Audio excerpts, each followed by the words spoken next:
But you know that you're a woman. Yes. What is that? So gender is a social thing. It only I don't makes want to hear sense. that. What is a woman? No. What is a woman? What is a woman? The word woman, define in the dictionary. Go. A woman is somebody who is included and respected and seen and participates in society, recognized by other women. If you speak with women... Circular definition. That's mine. Whatever. Okay. All right. Okay. Thank you. Good. All right, stop right there. Did you guys see that clip? The very first question out of Matt Walsh's mouth, and already the entire radical worldview crumbles. That's Matt Walsh in a nutshell, folks. He just asks the question that every single person with a lick of common sense is asking. What is a woman? They try to twist it, they try to complicate it with all these academic words. But at the end of the day, it's a simple, undeniable truth, and they cannot answer it without contradicting themselves. What Matt Walsh is doing here isn't just debating. He's acting as a wrecking ball against the utter madness that has taken over our institutions, trying to rewrite reality itself. Hi, Matt. I'm transgender. I'm born and raised here in New Mexico. I have a graduate degree in information technology, marketing, business, and finance. I own my own home. I pay taxes. I have a six-figure job. I'm a respected professional in Albuquerque. I'm a mother. My life experience is that I'm an awesome person. I am well-liked. I'm responsible, and I think I'm pretty cool. You touched on something. You said something earlier that for you, when somebody calls you a man, it doesn't faze you because, like, you just know that you're a man. That was interesting to me because I feel the same way about my identity as a woman. My question leading up to this, you've asserted that no one would ever see me as a woman, that nobody would ever see or could see a transgender person as a woman, and yet I have dozens of friends from diverse backgrounds. Women from the reservation, a woman from Japan, several immigrant women. I have my coworkers, I have my boss, my VP, my CEO, all respecting me as a woman. My family, my long-term friends who are actually here with me.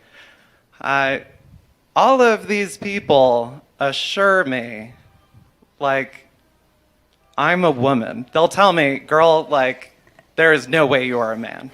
They see me as a woman. So the question, Okay. how can you assert that nobody would ever see me as a woman when my material experience tells me you're wrong? Okay. It's interesting that that's the part of my talk you chose to ask a question about, because that's not in my talk at all. I don't believe I said that no one would ever see you as a woman. I mean, it's possible, I suppose, that you could fool someone. Now, you brought this up, so I have to tell you that you brought this up. You've put your identity on the table for conversation. And so I'm going to say you wouldn't fool me at all. I mean, I see a man 100%. And I think that most people would. Now, the fact that you have people in your life who are saying to you, oh, you're totally a woman, it's exactly what I'm talking about. No one in my life has ever once said to me, you're totally a man, Matt. You know, if a friend of mine called me on the phone and said, listen, Matt, I want you to know you're really a man, I would think that there was something wrong with him. I would say, why are you saying that at all? It doesn't make any sense. So the fact that this is a conversation to begin with tells me, it only proves the point that I'm trying to make, that your identity, even in your own mind, is up for, it's something that you need to be assured of. Now, what I would like to ask you, again, because you're standing here, and so you've brought your identity on the table for discussion. So how do you know that you're a woman? It was first when I heard transgender persons describe their experience in their own words, and this was only about 2 years ago. Hearing somebody describe things, it was a woman from like England, describing her experience, her childhood, her teenage years. And it blew my mind to be listening to her, because it was just some podcast that I was listening to while I was like doing laundry. But it blew my mind to hear somebody so eloquently and precisely describe things that I had experiences What that was I the had description? experienced. What did they say? Okay, so I am honestly hesitant. I know that you touched earlier about the difficulty that transgender women might have in describing their identity, but I want to state, I honestly don't feel that you would engage in this conversation in good faith. Then why are And you here? so- Why did you stand up to talk to me if you don't want to have a conversation? You're saying that you discovered that you're a woman. I'm asking you how you did. That's a very fair question. Okay. How do you know that you're a woman? That's fine. All right. So first of all, listening to transgender people, and it was like, okay, this is a one-off, one person describing these things. Things like looking at yourself in the mirror and not recognizing yourself. Hearing compliments like, you are such an example, like a positive masculine role model. And just hearing that and being like, it feels like they're talking about somebody else. It means feeling alone, even when you're surrounded by guys, even when you have a lot of friends. And I was active in like Boy Scouts. I'm an Eagle Scout. I had great masculine role models my whole life. And yet I never felt like I belonged. I felt welcome and But included. why does that make you a woman?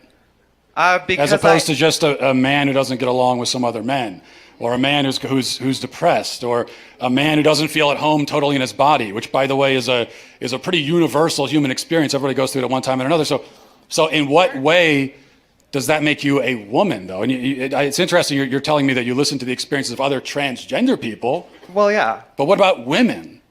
So Because trans women are women, you would say, right? I would say that. Yes. Exactly the same? Yes. Okay, well then why do Well- you need to hear the testimony of quote unquote trans women? Like how you pick any actual woman in this room? In what way do you know that you belong in the same category as them? I know because they tell me. So here was the You need them to tell you what you are? women. Yes, I trust the opinions of the women around And me. if most it's women- incredible. You might try it sometime. If most women voted and said they don't see you as a woman, would you say I'm not a woman anymore? If who? If most women voted and said they don't see you as a woman anymore, would you then relent and say I'm not a woman? I would say most people on the planet have no idea who I am. I'm going to trust the opinions of the people who've spent their lives with me. But you are relying on other people to tell you who you are, is what we're establishing. For context, I know you like to think, I know you like to say, everybody's rah-rahing and supporting transgender people, and yet they're still killing themselves, etc.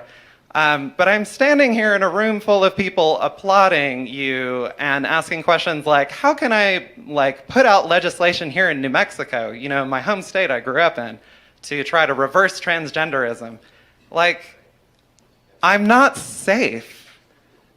And it How are you wasn't, not safe? You just said you're standing in a room with people who disagree with you and you're perfectly fine. So how are you not safe?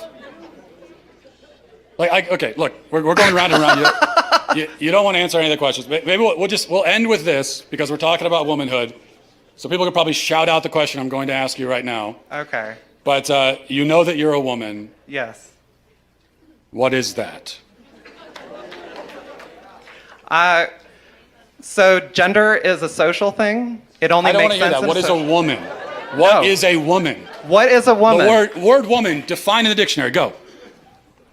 A woman is somebody who is included and respected and seen and participates in society, recognized by other women. If you speak with women, Circular definition. that's my whatever. Okay. All right. Okay. Thank you. Good.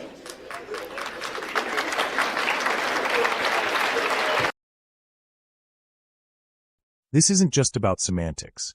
This is about protecting our children, protecting women's spaces, and protecting objective truth. I am fired up, and I know you are too. We are about to watch the whole thing. But before we dive into the main event, I need you to do two things for me. First, smash that like button so this video gets out to more folks who need to see Matt Walsh's bravery. Second, drop a comment below and tell me, what is the simplest, most undeniable truth Matt Walsh is defending in this conversation? Okay, wow.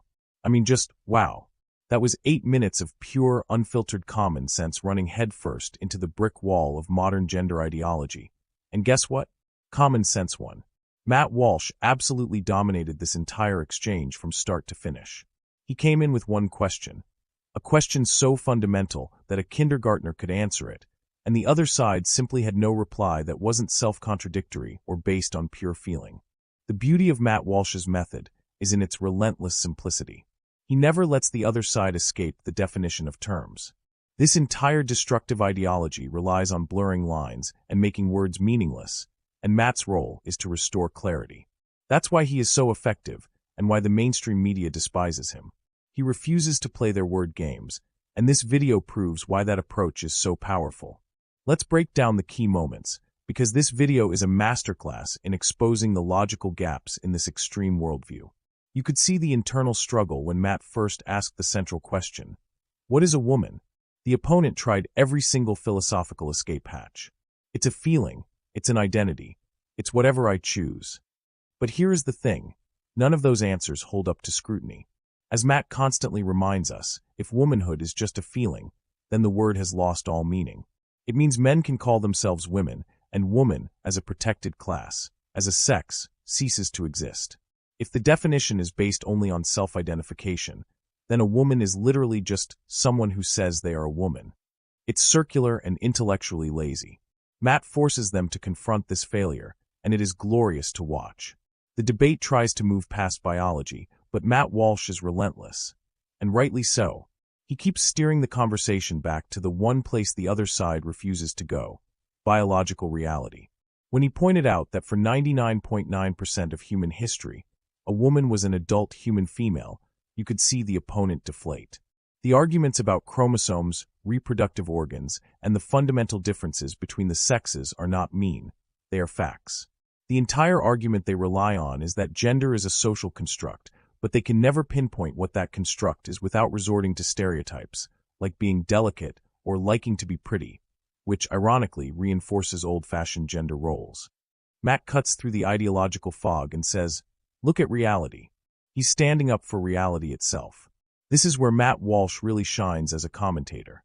The opponent constantly tries to make it an emotional appeal, talking about feelings, personal experiences, and validation.